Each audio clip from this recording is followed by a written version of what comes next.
From the vibrant, sun-drenched shores of Boracay, a whispered legend has emerged. It's the story of Rico, a local tour guide whose charm and charisma aren't just for selling island-hopping tours, but for capturing the hearts of countless foreign women. This is not a typical documentary about tourism. It's an intimate look into the life of a man who has become a living legend, a master of a beautiful and bittersweet art. This is the story of how this Filipino tour guide tasted so many foreigner girls.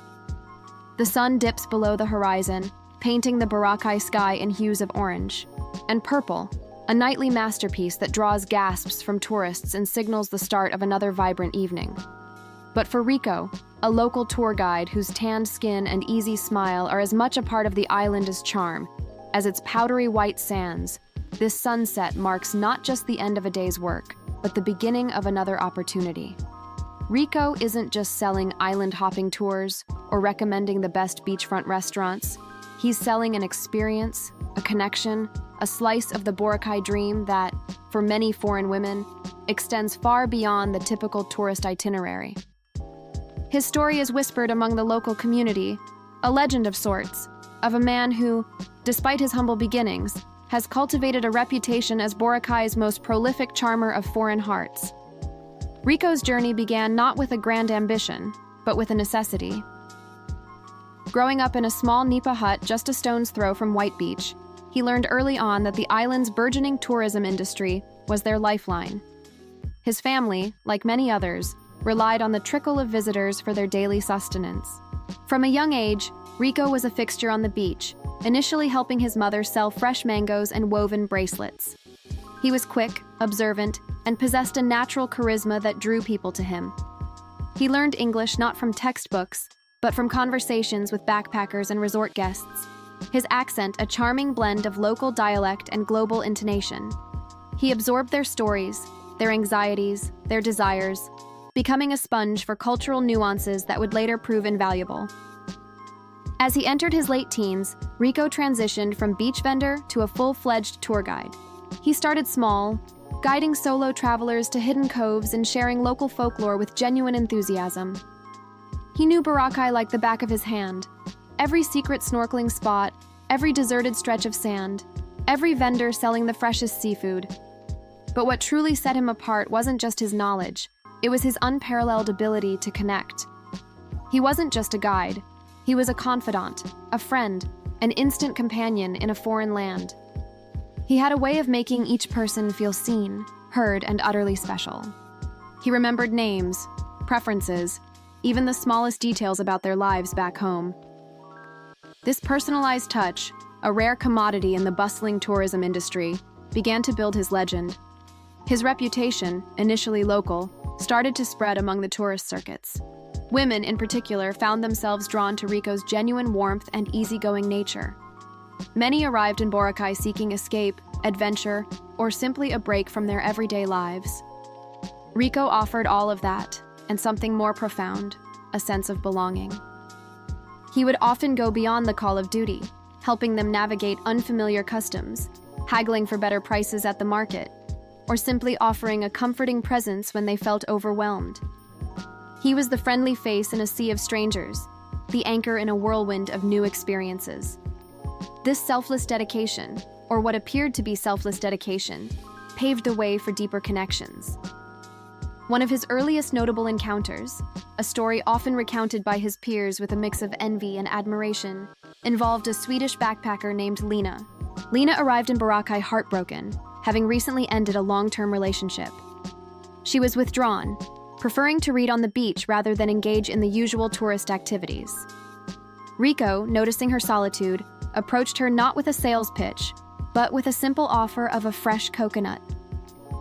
He sat a respectful distance away, chatting idly about the waves, the weather, and the beauty of the island. He didn't push, he didn't pry. He simply offered a quiet presence. Gradually, Lena began to open up. He listened intently, offering gentle smiles and understanding nods. He suggested a quiet sunset cruise, just the two of them, to a secluded part of the island where the stars were exceptionally bright. Under the vast Boracay night sky, amidst the gentle lapping of waves against their small banca, Lena found solace. Rico, with his patient demeanor and empathetic spirit, became her unexpected confidant. Their days together stretched into weeks, filled with laughter, shared meals, and the undeniable spark of a burgeoning connection.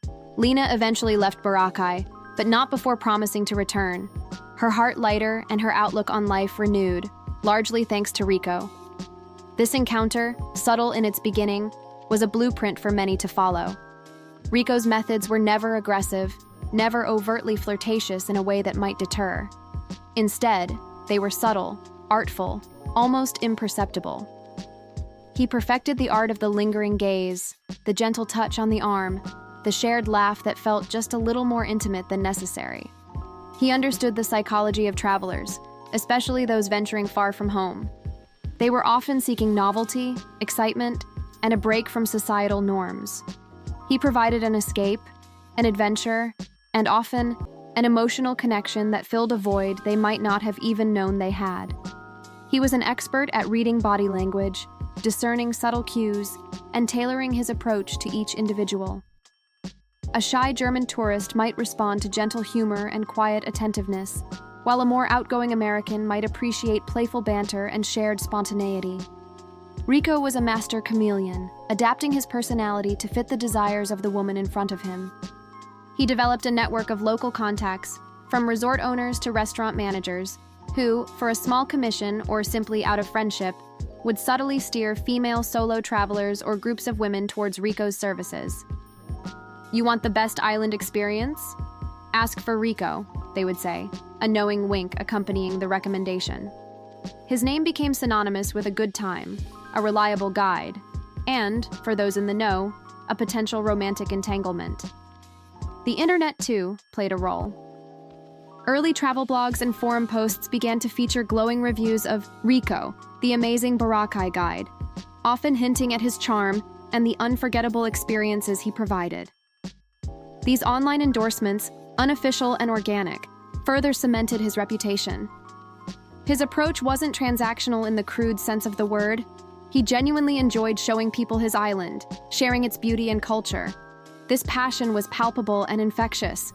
He made sure every tour was exceptional, every interaction memorable. He would take women to his favorite local eateries, introducing them to authentic Filipino dishes that weren't on any tourist menu. He would teach them a few basic Tagalog phrases, making them feel more integrated into the local culture. He would share stories of his childhood, painting a vivid picture of life on the island. These shared experiences, built on genuine connection and mutual respect, often blurred the lines between professional and personal. The power dynamic, though often unspoken, was always present. Here was a local man, intimately familiar with an exotic paradise, offering guidance and protection to women often thousands of miles from their comfort zones. He represented adventure, authenticity, and a departure from the mundane. For many women, particularly those from Western cultures where relationships might be complex or emotionally draining, Rico offered a refreshing simplicity, an uncomplicated charm that was hard to resist. He was present, attentive, and seemingly unburdened by the same societal pressures they faced back home. He made them feel beautiful, desired, and important. These feelings, amplified by the romantic backdrop of Boracay, often led to deeper bonds.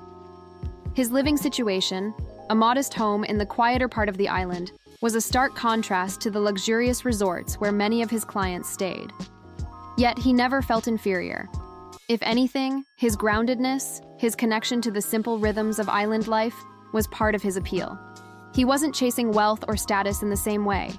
His wealth was in his connections, his experiences, and his undeniable charm. He embodied the island life fantasy that so many tourists sought.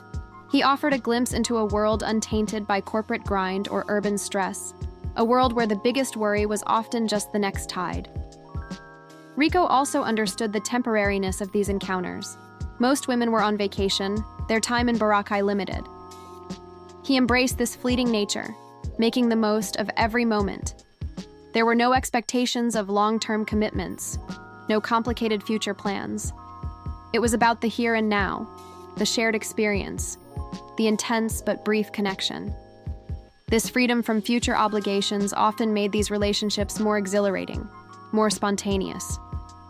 It allowed both parties to fully immerse themselves in the present, without the weight of expectations. He was the perfect vacation fling, a beautiful memory to take back home, a story to tell friends, a secret smile to cherish. His secret, if there was one, lay in his ability to make each woman feel like she was the only one. He dedicated his full attention to them, making them feel utterly cherished and desired. He remembered their favorite drinks, their preferred activities, their deepest confessions. He was a master of active listening, making them feel understood and validated.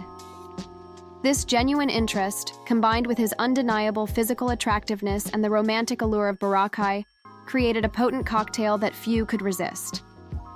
The island itself, with its breathtaking sunsets, moonlit strolls, and the gentle rhythm of the waves, served as the ultimate wingman, amplifying every whispered word and every shared glance. Boracay, for Rico, was more than just his home. It was his stage, his playground, his hunting ground. He moved through it with an effortless grace, a true king of his domain. He knew every vendor, every bar owner, every boatman. He commanded respect and friendship wherever he went. This network provided him with an unspoken advantage, a web of subtle support that facilitated his connections. When a foreign woman was seen with Rico, there was an unspoken understanding among the locals. She was in good hands, and something special was likely unfolding. This communal approval, or at least acceptance, further empowered him. The narrative of Rico's exploits wasn't one of conquest in a predatory sense, at least not from his perspective. It was more about connection, shared joy, and mutual attraction within the unique context of a tourist destination. Many of the women he encountered were actively seeking adventure, romance, or simply a deviation from their routines. Rico merely presented himself as the embodiment of that desire. He was available, charming, and perfectly positioned to fulfill those unspoken longings. He was a mirror reflecting their own desires back at them, amplified by the exoticism of the setting. The appeal was reciprocal, a dance of mutual attraction played out against the backdrop of paradise. As the years passed, Rico's fame grew, almost to legendary proportions within certain circles. He became a whispered name among tour operators, a man whose unique blend of charm and local knowledge led to more than just satisfied customers. He was a testament to the power of genuine connection, even if those connections were often temporary and born out of the unique circumstances of tourism. He represented a different kind of Boracay experience, one that went beyond the commercialized attractions and delved into the heart of human connection, however fleeting. His story continued to unfold, one sunset, one smile, one unforgettable encounter at a time, each adding another chapter to the legend of Boracay's most charming guide. As the legend of Rico grew, so did the complexity of his life. The initial, almost innocent encounters with women seeking a friendly guide evolved into a more deliberate, and at times, calculated pursuit. It wasn't that his charm had diminished. Rather, it had been honed to a razor-sharp precision, a tool wielded with the confidence of a master craftsman. He learned to differentiate between the casual tourist seeking a fun tour and the one who was truly open to a deeper, albeit temporary, connection. He could spot them from a distance, a solo woman with a certain look in her eyes, a group of friends laughing just a little too loudly, their gestures hinting at a desire for more than just a typical beach vacation. For Rico, the beach was his office, and the tourists were his clients. But the transaction had long since moved beyond mere currency. His mornings started early, often with a quick solitary paddleboard session as the sun crested the horizon. This quiet time was his chance to reflect, to recalibrate, to prepare for the day's human theater. He would greet his colleagues, the other tour guides and boatmen, with a knowing nod, a silent acknowledgement of the unwritten rules of their trade. His reputation preceded him, and while some admired his success, others saw him as an anomaly, a man who had cracked a code they could only dream of understanding. He wasn't just a guide, he was a brand, a destination in himself. Women would arrive in Boracay having already heard whispers of the charming, handsome local guide named Rico, a living, breathing legend they were eager to meet. Rico's success wasn't just about his looks or his charisma. It was deeply rooted in his ability to provide something that most foreign men, or even local men, could not: a sense of authentic escape. He wasn't burdened by the trappings of a 9-to-5 job, the stress of a mortgage, or the social anxieties of modern life. He embodied a simpler, more elemental existence, one that many of these women fantasized about. He was the embodiment of a carefree life lived under the sun, a life free from the expectations of a society they often felt confined by. He wasn't trying to impress them with expensive dinners or luxury goods. He impressed them with his knowledge of the island, his easy laugh, and his undeniable connection to the natural world. The dynamic of his relationships with these women varied, a spectrum of human connection. There were the brief, intense flings that lasted only for the duration of their vacation, fueled by the intoxicating mix of tropical heat and newfound freedom. These were often spontaneous, passionate, and marked by a bittersweet farewell at the Cataclyn jetty. Then there were the more profound connections, the ones that lingered long after the women had returned home. These were characterized by late-night conversations on the beach, a shared vulnerability, and the feeling of having found a soulmate in the most unexpected of places. For these women, Rico was more than a tour guide. He was a confidant, a friend, and sometimes a lover. They would exchange messages and calls for months, sometimes years, the distance a constant reminder of the magic they had shared.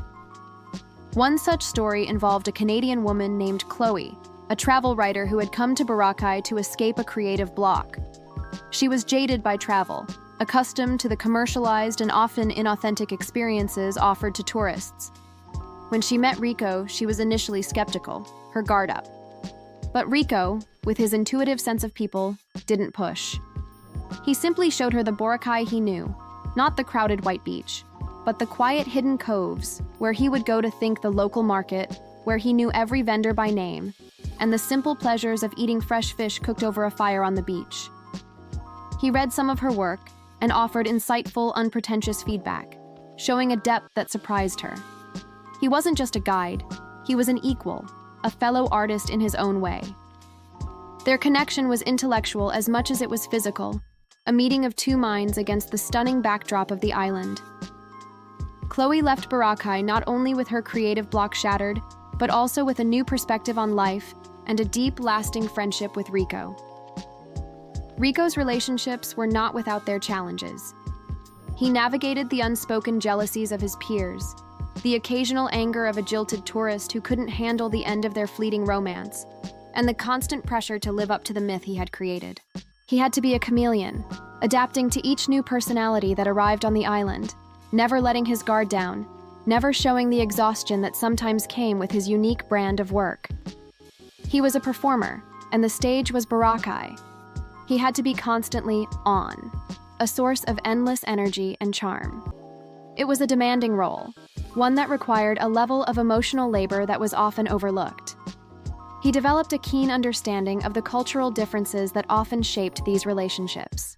He knew that for many of these women, particularly from Western countries, there was a certain allure to the island man, a romanticized image of a simpler life. He understood that they were often escaping a world where success was measured by material possessions and professional achievements. He offered them an alternative, a life measured by sunsets and shared laughter, a life lived in tune with the rhythms of the ocean. He became a living fantasy, a beautiful departure from the mundane. The financial aspect of his life was also intertwined with these relationships. While he made a decent living as a tour guide, many of the women he connected with were from wealthier backgrounds. They would often insist on paying for dinners, buying him gifts, and even giving him money for his family. This was a complex dynamic, one that he handled with a quiet grace. He never asked for anything, but he also rarely refused, seeing it as a natural extension of their generosity and their desire to show their appreciation. It was an unspoken exchange. He offered them an unforgettable experience, and they offered him a glimpse into a life of material comfort. This dynamic, while often unspoken, was a constant undercurrent in many of his connections. Rico's story is not a simple tale of exploitation or manipulation.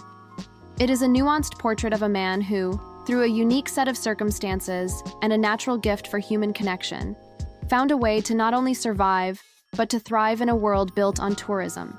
He was a product of his environment, a master of his craft, and a living testament to the power of charm and authenticity. He navigated a complex web of emotions, expectations, and cultural differences, with a quiet confidence that was both impressive and a little intimidating to those who watched from the sidelines. His relationships with these women were not transactional in the cold, calculated sense. There was genuine affection, shared laughter, and often a deep emotional bond. The women he connected with were not naive or easily fooled. They were often intelligent, worldly, and well aware of the temporary nature of their time in Boracay. They chose to engage with Rico because he offered them something real, something that transcended the typical tourist experience.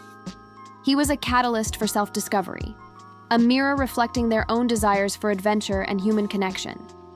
He was a beautiful, fleeting part of their journey, a memory they would cherish long after they had returned to their lives. And so, the sun would set on another day, casting a golden glow over the tranquil waters of White Beach.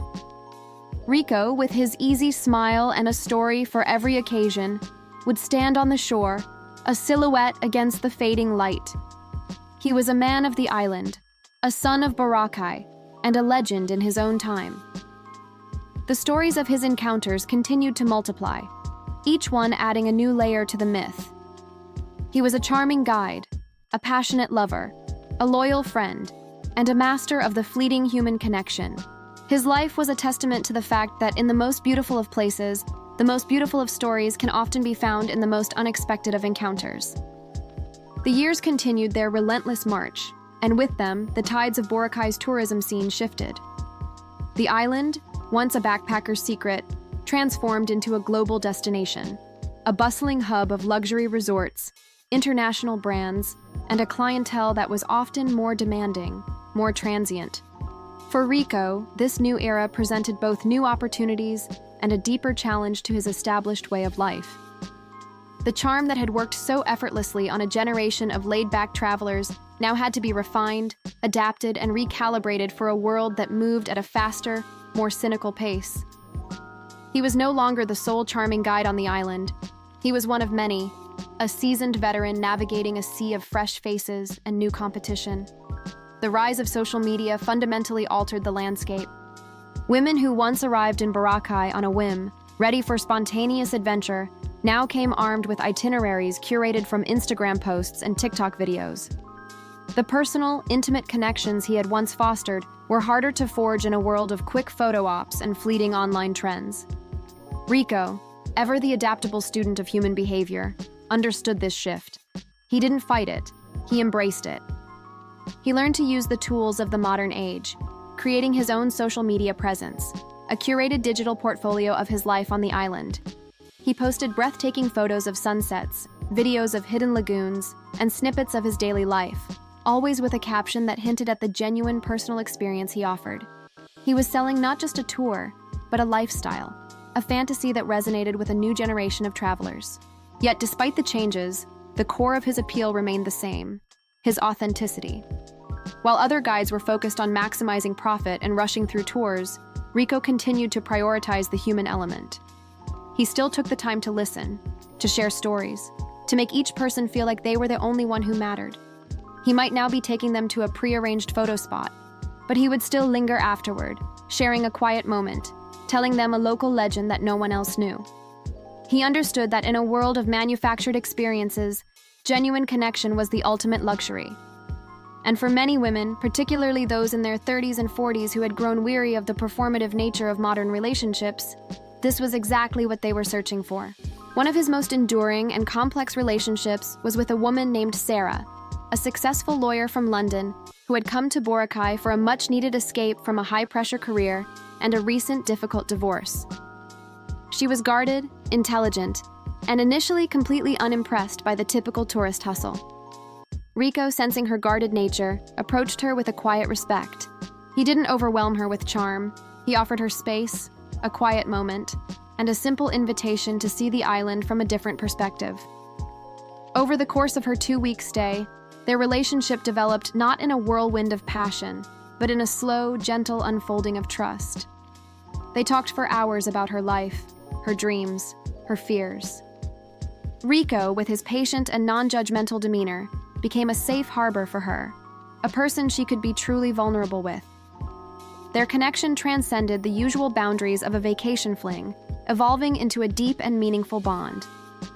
Sarah returned to London with a renewed sense of purpose and a promise to herself to live a life that was more in line with her true desires, a promise inspired by the simple, genuine life Rico led. The question of Rico's own emotional life became more and more pertinent as the years passed. Was he ever lonely? Did he ever long for a permanent connection, a partner who would stay? The narrative of the charming island bachelor was a powerful one, but it also concealed a more complex reality. Rico, like anyone else, had his own desires and vulnerabilities. While he was a master of the fleeting connection, he was also a person who craved a deeper, more lasting intimacy. The very nature of his work, however, made such a relationship difficult to maintain. The constant goodbyes, the emotional goodbyes at the Cataclan jetty, were an intrinsic part of his life, a constant cycle of beginning and end. His family, however, provided a crucial anchor. They were his grounding force, the one constant in a life of constant change. He was a devoted son, a supportive brother, and his earnings, a testament to his success, helped to build a more comfortable life for them. His relationships with foreign women, while a source of personal fulfillment, were also, in a way, his contribution to his family's well-being. This dual purpose, the blending of personal desire and familial duty, was a fundamental part of who he was. He was a man who lived a life of paradox, a global charmer who was deeply rooted in his local community, a master of temporary connections who was fiercely loyal to his family. As the years turned into a decade, and then two, Rico's legend took on a new dimension. He was no longer just the young, handsome guide. He was a seasoned elder, a respected figure in the Boracay community. He was the one who newcomers would go to for advice, the one whose stories were told around campfires and in late-night conversations. He had become a living monument to a certain kind of life, a testament to the power of a single person to create a world for themselves and, in the process, to touch the lives of countless others. The young men who now worked as guides on the beach looked up to him, aspiring to emulate his success, to capture a fraction of his charm. But they soon learned that Rico's success wasn't something that could be replicated. It was a combination of natural charisma, a deep understanding of human psychology, and a passion for his island that was uniquely his. The story of how this Filipino tour guide tasted so many foreigner girls is not a simple tale of seduction or conquest.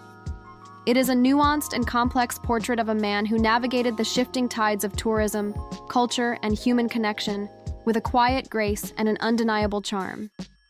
It is a story about the power of authenticity in a world of artifice, the beauty of fleeting moments, and the profound impact one person can have on the lives of others, even in the most temporary of encounters. Rico's legacy is not just in the number of women he connected with, but in the countless stories they took back with them.